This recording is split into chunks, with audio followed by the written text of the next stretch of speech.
He's there. Something else that we need to remember too. Ephesians 1. Blessed be the God and Father of our Lord Jesus Christ, who has blessed us in Christ with every spiritual blessing in the heavenly places, even as He chose us in Him before the foundation of the world, that we should be holy and blameless in love. He predestined us for adoption to Himself as sons through Jesus Christ. So this plan of adoption as sons through Jesus Christ, this text is telling us that plan, before Adam and Eve was ever put here, like that plan of Jesus was already in place. And that's a part of this storyline that we can't miss, that we need to keep in our minds when we're studying it. Like I was telling you when we started Genesis, the Bible is really a story about a king and his kingdom, right? Jesus is the king, and we're that citizenry that wants to inhabit the kingdom of heaven along with the king, right? But the Bible, it's not a story about me. I can find myself in it. It's a story about God. It's a story about a king.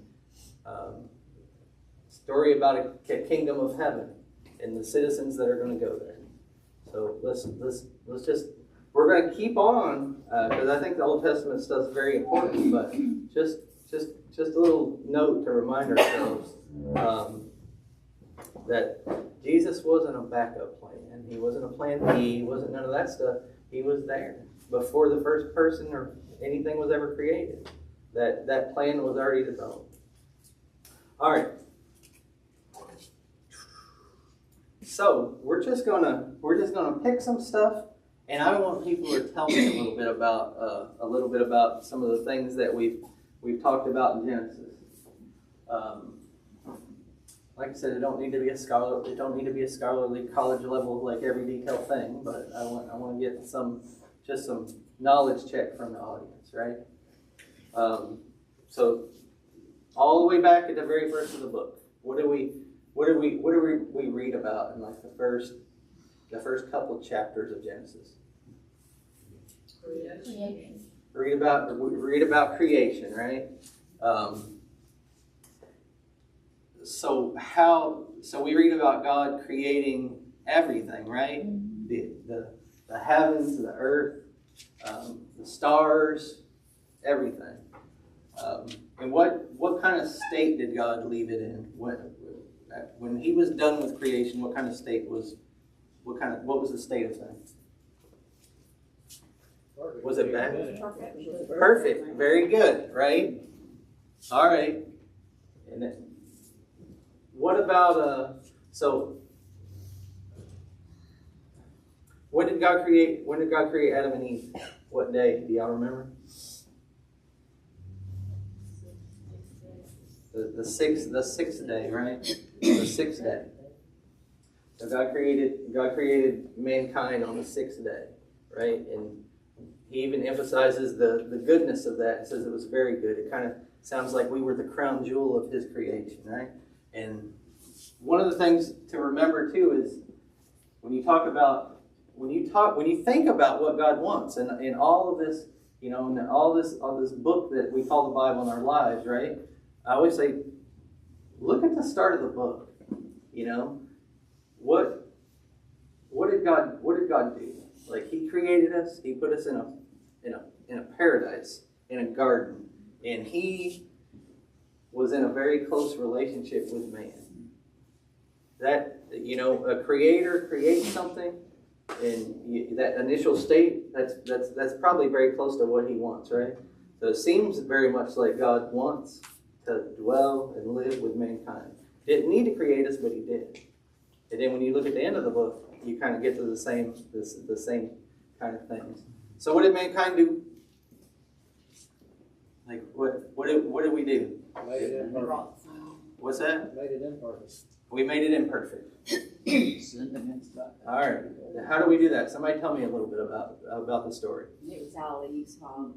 It was all Eve's fault. That's the next thing that's going to come out. So We ate from the forbidden fruit that we weren't supposed to eat. Yeah, Matthew says we ate from the forbidden fruit. Was there any influence to eating from that fruit? Yeah. Yeah, there was serpent, right? How did he influence that situation?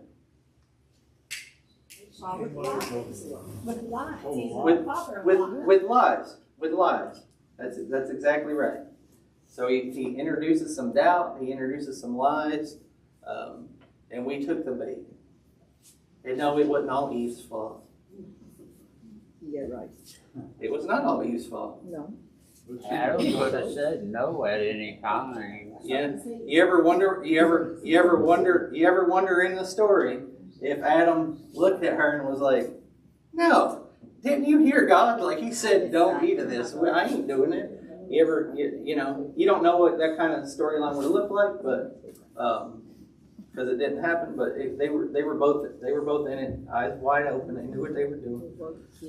But anyhow, they sinned. They were disobedient to God. Basic instruction at this time, right? Man, God, you listen to what God said, right? And then what happened as a result of their sin?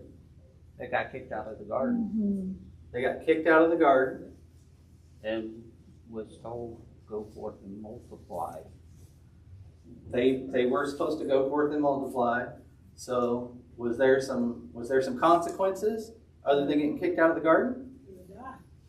You'll die, right?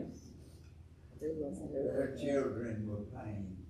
Bear children with pain, right? Women kind of get that. You have to work the ground. You have to work, right? You know, could you imagine life without having to work so much and without having to do all the childbearing stuff? So good. Makes me wonder how childbearing would have happened before the fall. But anyhow, all that stuff happened. There were some consequences because you don't get to be disobedient to God without consequences in some form or fashion. Now, I know both Adam and Eve's sin was of equal content, but why did, and I guess that's for Jesus to answer, but why was Adam's sin much greater than Eve's? Have you ever had a baby? No. Okay, let's make it happen. I'm gonna let you deal with that with Vicky. No. Without pain medication. Without, yeah, there you go. You ever had a baby without pain medication? I don't know. Sin is sin. I mean, God does establish like an order to things, right? The man is supposed to be the leader, right? Like when you study the Bible, man's supposed to be the leader. So like, God is directly talking to Adam. So he right? was. But they both know. All right. So we move on from Adam and Eve in the story though, and we all know that. But like, there was it was a good place. There was an enemy, which was the serpent. We didn't choose correct. There was consequences. A lot of the Bible is a wash, rinse, repeat of this same scenario of how people just cannot be obedient to God over and over and over again. And one of the things that does throughout the Bible is show us how important Jesus is and why he was so needed. Tom, you had something? The way that Adam and Eve were tempted is the same way Jesus was tempted, the same way that we are tempted. Lust of the flesh, lust of the eye, and the pride of life. Yeah. Each of these things had that in it. Yeah. And you start really thinking about and studying sin, they can all be traced back to those things that Tom just mentioned.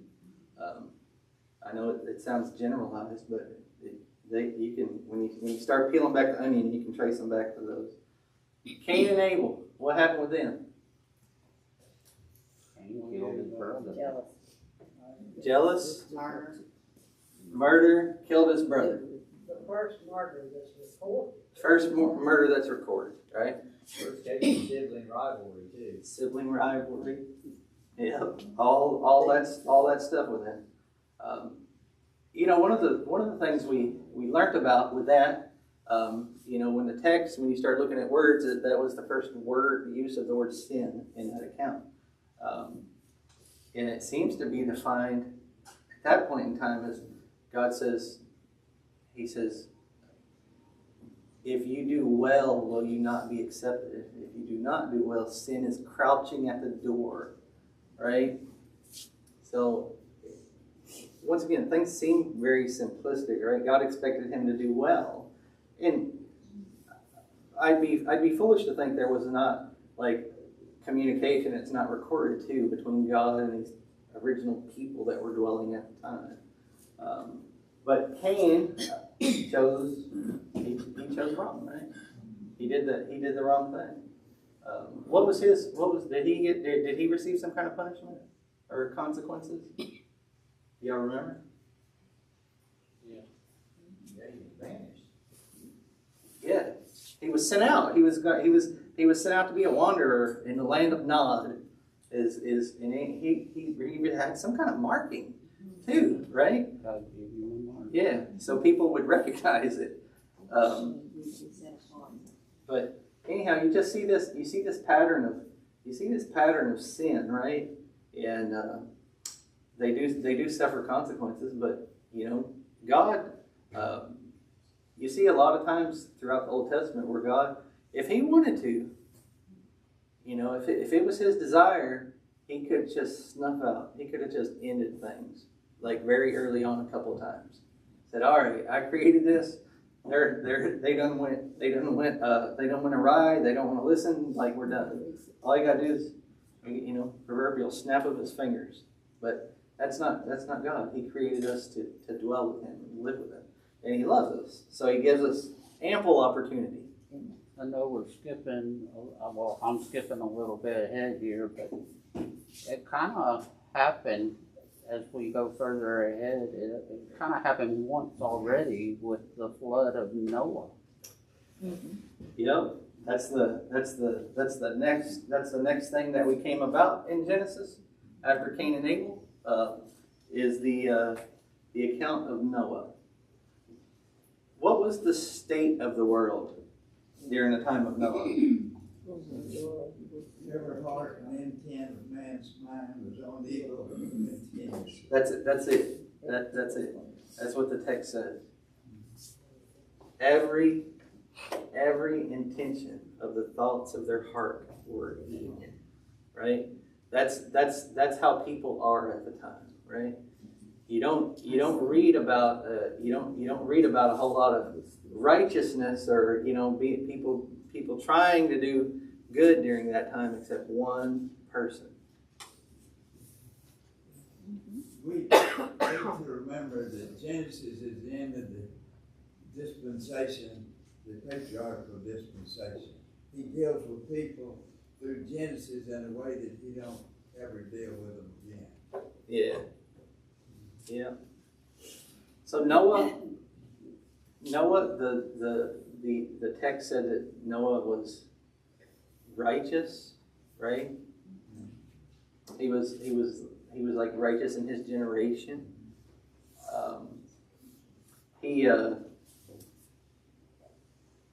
These stories, I always like to point out that these stories, like these men are talked about. A lot of these men are talked about in the New Testament, like in Hebrews 11. In the faith subject matter. I always like to point out, like these guys, like Noah. I couldn't imagine the task of building that boat or building that ark. I couldn't imagine that during a time. Now we would just contract somebody else to do it, right? But he's probably got a small crew, his family, and he's got this task of building this boat to save the world.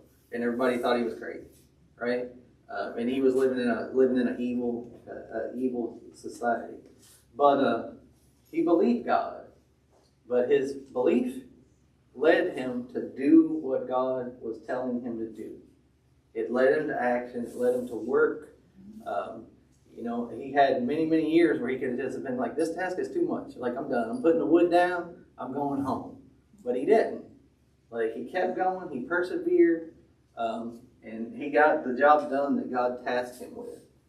And then God did exactly what he said he was going to do. Like, he brought forth a flood, and it wiped everybody out. Now, who was the survivors of the flood? How many of them were there? 8. There was 8. Noah and his family.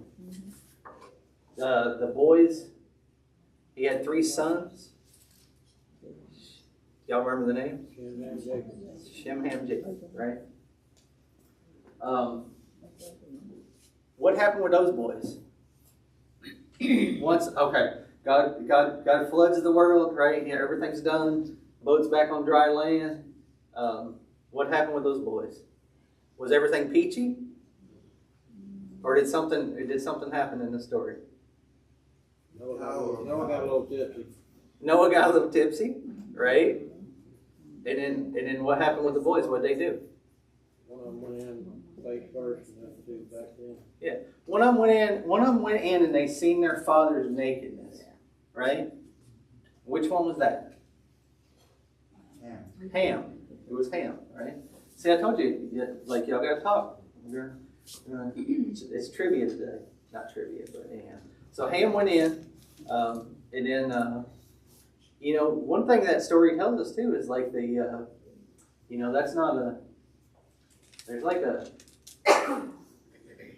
the story, it talks, it shows us what those boys did. Ham went in and he seen his father naked. There's like a, it teaches us about the sanctity of that, right? How did he know he was naked? When he seen it. Well, no, but He just goes before he went in, he didn't know it, so Why did you go in? So- in. Yeah. no. Why was it wrong? Why was he wrong when he went in unknowing? The tent flap was shut. It was his reaction. Maybe so. His door was shut. That's why he I responded just to it. think like, why is he getting punished when he didn't know it when he went in? I'll take her with me next time. There you go. Sorry, I was confused the first time we went over. What about his mental ability? Why did he go in the first place? Yeah, there's a whole lot. That's why. There's a whole lot to that. So it's because he went in. There's a whole lot to that account. His You can explain it later, intentions of going in that tent. I'll get him to talk to me later. I don't know what was going on in his head, but in the story, it's wrong. It's wrong. Jesse, did you want to say something? What was his reaction? Yes. When David saw Bathsheba, if he would have left and got it out of his head, no problem. Yeah, there you It go. was his reaction. He went in and said, hey, you gotta go see this. Yeah, but the other two boys had a completely different mindset, didn't they? Because The they other- knew. The other two boys, though, they show us that this is serious business. Because how do they react? They don't even go in facing forward. They got coverings and walked in backwards and put it over. Yeah, that's how they did it. But anyhow, which one of these boys? When we talk about Jesus and his lineage or the seed line, which one of those boys does he descend from? Shem, right? It has to do with the vision of the world too. The vision of the world. In other words, Shem went to the east, and Japheth went to where Europe is, and then Ham went to the African nations and Canaan. What'd you say, Belinda? Division. Okay. All right. So I think So y'all recall that story pretty well. What about Tower of Babel? That's the next account. Somebody tell me a little bit about that situation. This side of the room, got to talk. Well, the people thought they could build a tower to reach God without going through anybody else. They could just do it on their own and get there. Why were they doing that? What would be the motivation to do something like that during the time? They thought they could rule themselves or be in charge themselves. And not need. Yeah. So what was God's expectation of mankind at the time? What were they supposed to be doing? That's it. God wanted them to spread out, to be fruitful, multiply, and spread out, and fill the earth. So in the text, I know it's been a while, but they're doing the exact opposite of that. They want to settle. They want to congregate in the same place, and they want to make a name for themselves. That's the story. You know, if they maybe once again, things probably could have been different. Maybe they were building something to say they want to honor God. They weren't doing nothing like that. They were doing it they were trying to build this big tower. And these things are not. This is not a unique like Tower of Babel thing. These like ziggurat structures. Those are a common thing in the time to where people would build towers. But these people are different. They're supposed to be following God. So when He gives an instruction to be fruitful, multiply, and fill the earth, you should probably do it. He wanted them to spread out. They weren't going anywhere. So what happened? What happened with that? What was the resolution for that story? What did God do? Confuse their languages and disperse them throughout the earth, right? How does that work? I don't know. You're going to stay together with the people that you have most in common with. So if you can speak to these people, that's the one you're going to stay with. Yeah. How does all that stuff work with God? I don't know. He's God. He can do as he chooses with that stuff.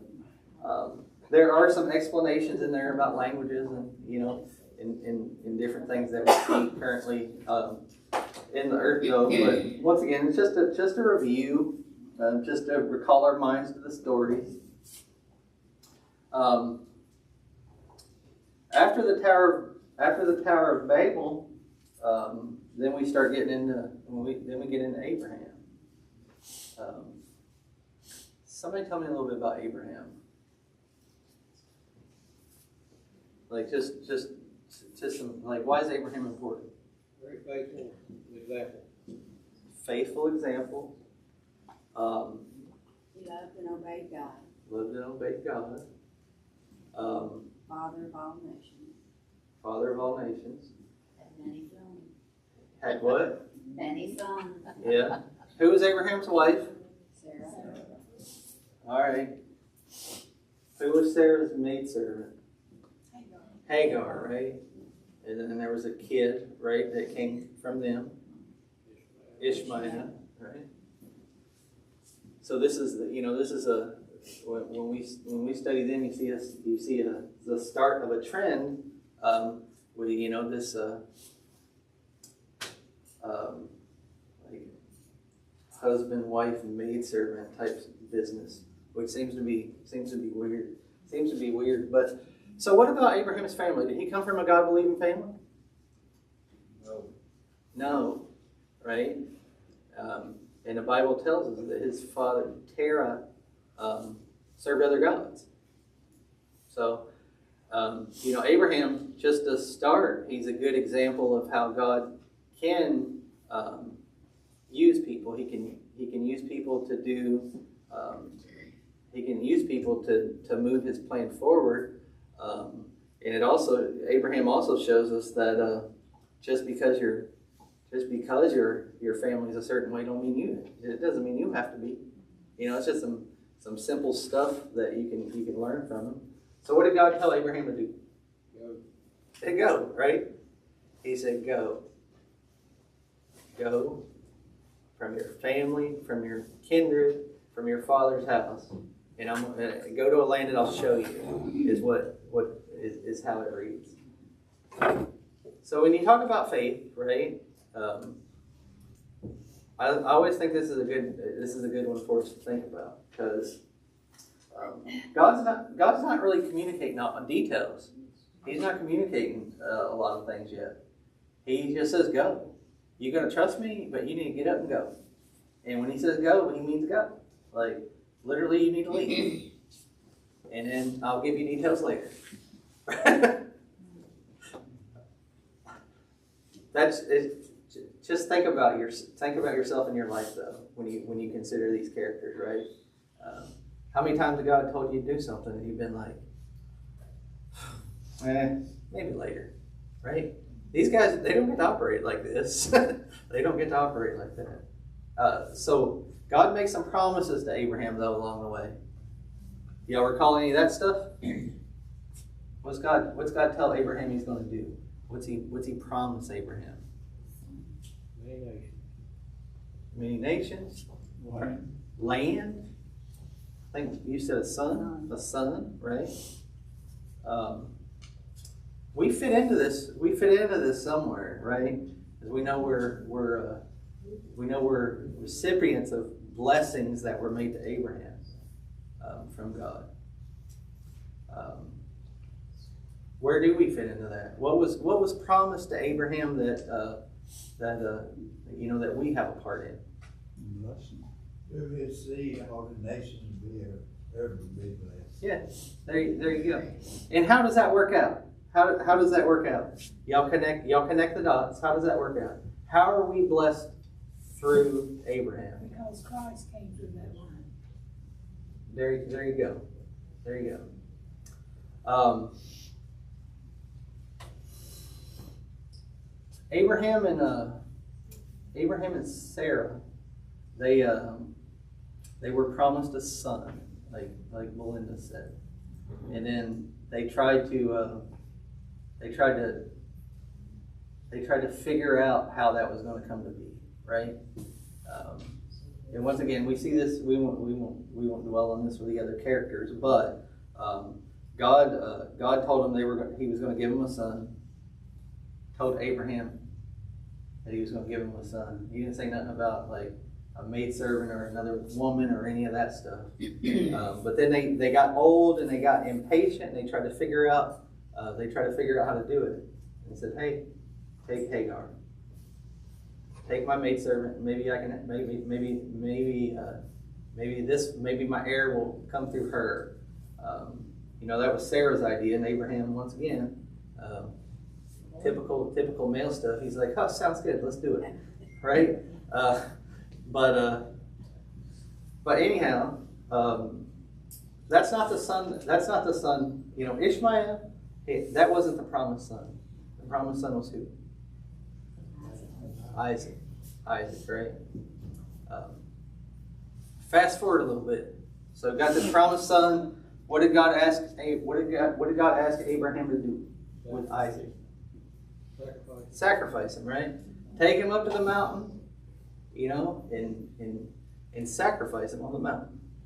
So you get to be 100 years old, right? You finally have this promised son, and now God's like, go up the mountain and slaughter him.